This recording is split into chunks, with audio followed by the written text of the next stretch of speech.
This is the Central Coast's anti-social network. People saying that they can they can impress a professional chef. I feel as if though I think you have to have something. I make good food, but I don't think it's ever on professional chef level. What about your kids? They eat it, right? I don't break my arm, patting myself on the back, and list off my resume of chefs I've worked with in the past. You haven't worked with any chefs in the past. That's true. I got to be honest, though. Christie's bacon-wrapped meatloaf does not sound very good. Something about bacon-wrapped meatloaf. Oh, really? I liked it. I think that sounds amazing. You did? I'm all about it. On our behalf, you liked it. Bacon-wrapped anything is pretty damn good. Travis's whiskey and ice sounds pretty good. Ooh, God. Got to try some of that whiskey and ice. I just think it's hard to... I'm good at making casseroles for the family, but I don't know if I am, if I could put that in a restaurant and be like, hey. Oh, yeah. Have some of my casserole. You brought in a casserole with Bisquick in it, and I think I think people would pay for that, and they would come back and order it again. I realize it's not. I could put that in a deli. I don't think I could put it in a restaurant. I don't think I could put it on the menu in a restaurant and say, sure. Okay. Why not? I'd come eat it. Was served with breakfast potatoes. Templeton Deli and Donuts, they serve stuff like that all the time. It's in their cold case. You take it to go, and you warm it up in your microwave when you get home. Your mac and cheese is pretty good. I do a good job with mac and cheese. Yeah. See, we should ask your kids what they like. What is your daughter like? They don't eat macaroni and cheese anywhere else, and they don't like Kraft because I've spoiled them with. I think that's kudos. I think that's a good job. Pressure cooker macaroni and cheese. Making a pressure cooker is so easy. So easy. Yeah. You want to know how you do it? Very easy. I actually learned a lot of the methods and techniques from, get ready, Pinterest. Shared chef, Greg Wongard. Oh. He said that, you cook the pasta, and he uses, I never have this on hand, he uses that condensed milk from the thing, but because I have kids, I have whole milk on hand, so it does the trick. It's not as good as the condensed milk. I don't know what condensed milk is. I'm sorry, the evaporated milk. Oh, out of the can? The canned milk. Okay. Makes it super creamy. What if you use heavy cream? I crack an egg into the milk and put mustard and hot sauce in it and stir it up, and I use it as a kind of a sauce inhibitor as I add cheese. And I put some butter into the noodles. Let me get this straight. Done. So you take the whole milk and you put it in a pan. You heat it up. No. Oh. I'm not touching it. It is just in a little Pyrex measuring cup off to the side. So it's cold. And you put an egg in it? Put an egg in it, stirred up with the egg, the hot sauce, and the Dijon mustard. And then you stir it up right before you pour it into the macaroni. The macaroni cooks in a pressure cooker. It takes about 4 minutes to get it to the right consistency. Okay. Now you got cooked macaroni. Cooked macaroni. What do you put on? Do you put the cheese in there at some point? No, you put butter. Okay. You put, I would say about a quarter stick of butter based on how much you're cooking. Whatever you want to do. But if you're cooking, say, a pound of macaroni, then you want to put a quarter Never have stick. too much butter. You could put a little bit more, too. I try to scale back on it because I don't want it to be too rich for the kids because I'm doing all that other stuff off to the side. Then you grate your own cheese. You don't get the pre-grated cheese. Something to do with the pre-grated cheese doesn't make it melt as well as the freshly grated cheese. So you grate your own cheese, preferably like a New York-style white cheddar, or you can go Wisconsin sharp as well. It's got to be sharp. Both of them have to be sharp. Or you could do a mixture of both. If you don't do sharp, then you're missing the boat altogether. And if you can even get like a higher end, sharper cheese than that, I'm making it for the kids, so they'll be fine with Wisconsin or New York. That's a good way to go as well. So you grate up. I know Greg likes the Bella Batano. That's what his big winning cheese has been at Mac and Cheese He's Fest. a gourmet. Yeah. He's a gourmet. I am not. I go for the Trader Joe's white New York sharp cheese. And then you grate it up, and then, I don't know, you just kind of eyeball how much cheese you're going to need. And then when you put your butter in, you stir it around, let your butter melt around the macaroni, and then you start adding the cheese bit by bit, and then you stir it around, and you stir it around. When the cheese starts to get stringy, you take that milk and egg goodness with the hot sauce and the mustard. Yeah. And you pour a little bit in, and then you keep stirring until you get the whole thing in there. Add more cheese. Wait for it to get stringy again. Ooh. Add a little bit more of the milk. That sauces it up. Yeah. Keep saucing it up. Keep saucing it up until you've reached a consistency that you're happy with. I also will add a little Parmesan in there because it gives it. That at the end? Salty. I do that in the process as well because it gives it the salty flavor without having to add salt to it. Because it can be dull. That sounds like a damn good recipe. I want to try that. It takes a little bit of time, you have too. an Instapot.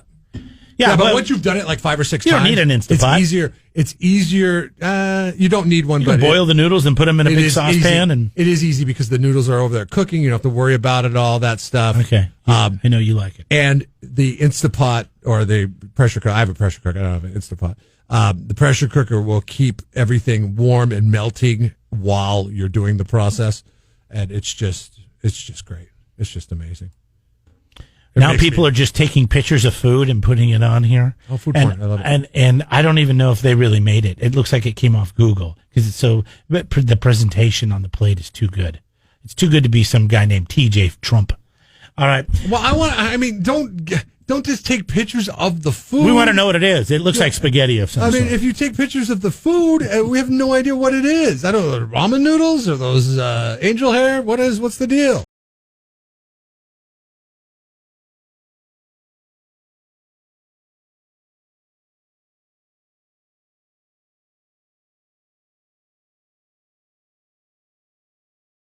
Things we didn't get to.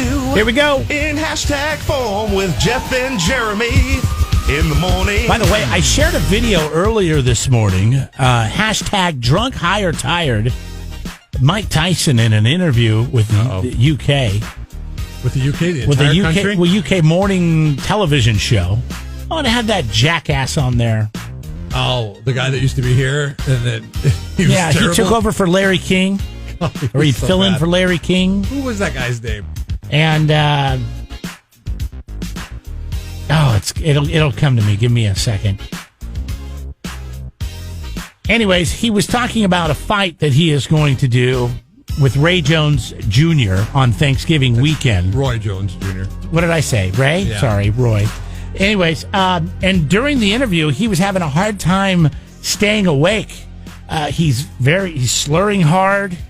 He says he was tired. You take a listen. I just want to do this. I plan on doing this for a charity exponent, and I think I'm capable of doing that, and that's what I want to do. Who does that make you think of? David Hasselhoff. Yeah, it does kind of make you think of David Hasselhoff. Yeah. Piers Morgan is the guy we were thinking of. Thank you, Bill. Piers Morgan, yeah. Remember Piers Morgan was eulogizing in the newsman kind of way Patrice O'Neill when he passed away. Oh, and then he said a woman. After they played the clip of clearly the stand-up comedian that was a guy, he's like, yeah, she was a great comedian. We lost the national treasure. Like, Piers, how arrogantly British can you be? During the next set of questions with Tyson, he literally started drifting off to where his head fell down almost into his lap. You are two men in your 50s fighting each other without protective headgear. What do you think about those concerns? Hold on, let me wake up. I think it's very wonderful that we're fighting together. The fight that we should have had sooner, but unfortunately we're having it now, and that's going to be awesome. Oh no! We were asking you. This is not good. Drunk, high, tired, whatever. And let's see here. We had a lot of interesting. One guy actually had a really good point. He says, he has his own cannabis ranch, so maybe he's just really high. He said he was tired. He wasn't used to the time change yet.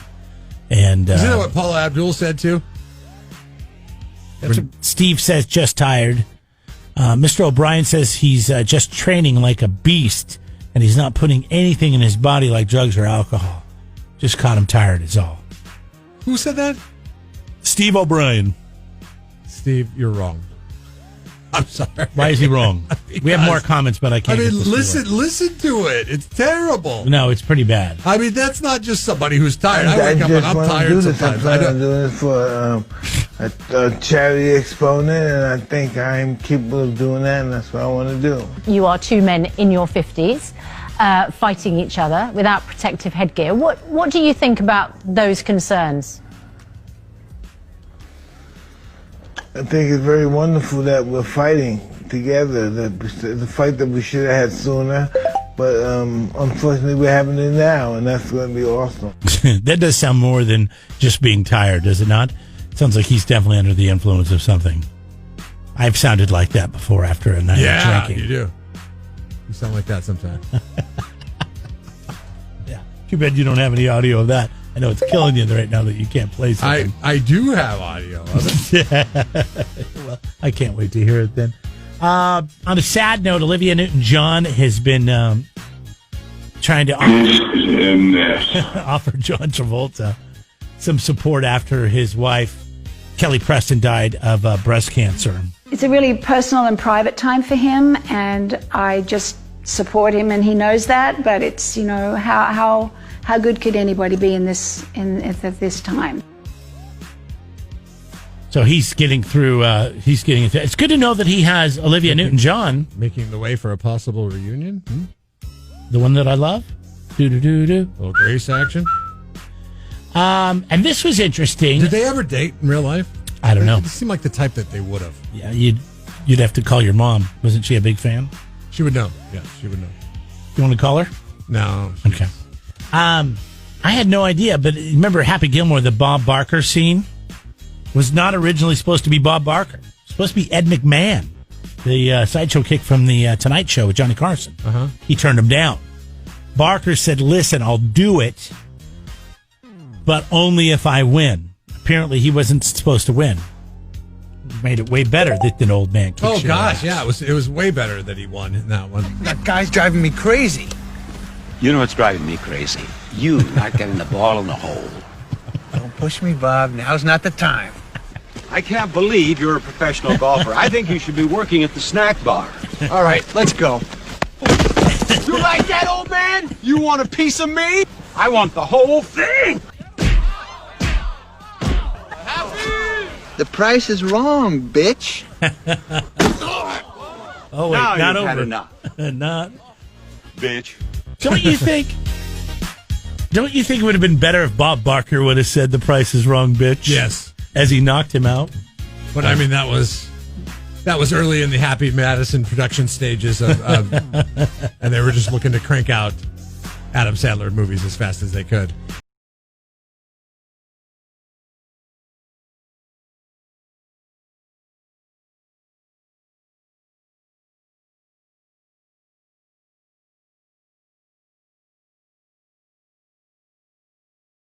KCOZ.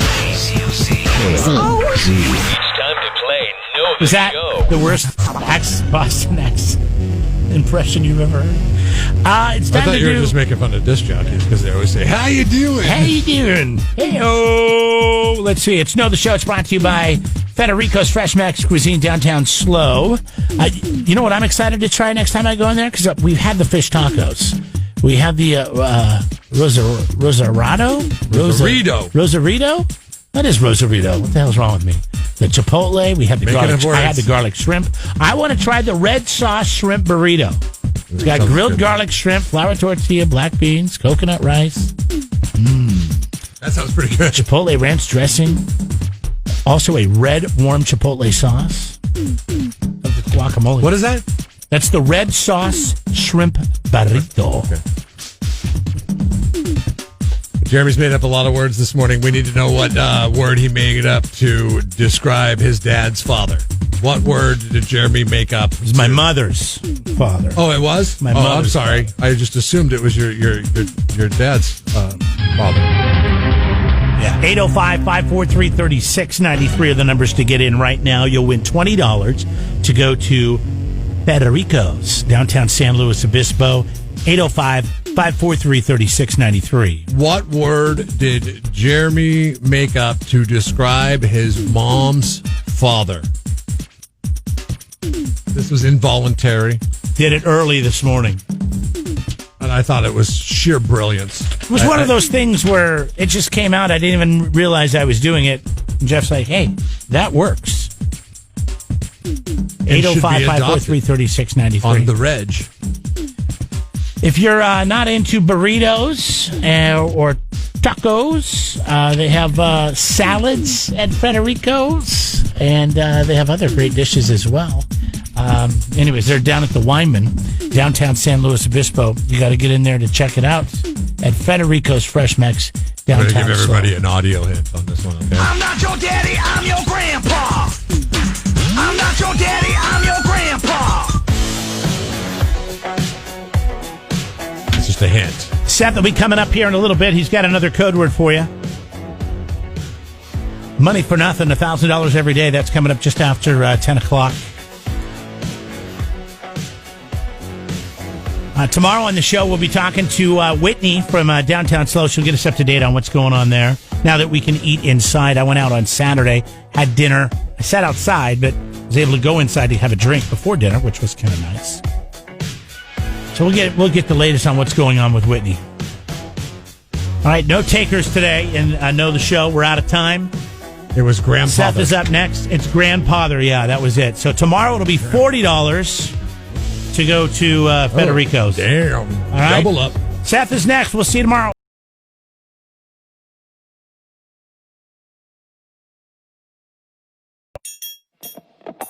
Subscribe to the Jeff and Jeremy podcast now on Apple Podcasts, Spotify, Google, and YouTube. It's your Central Coast commute-friendly podcast.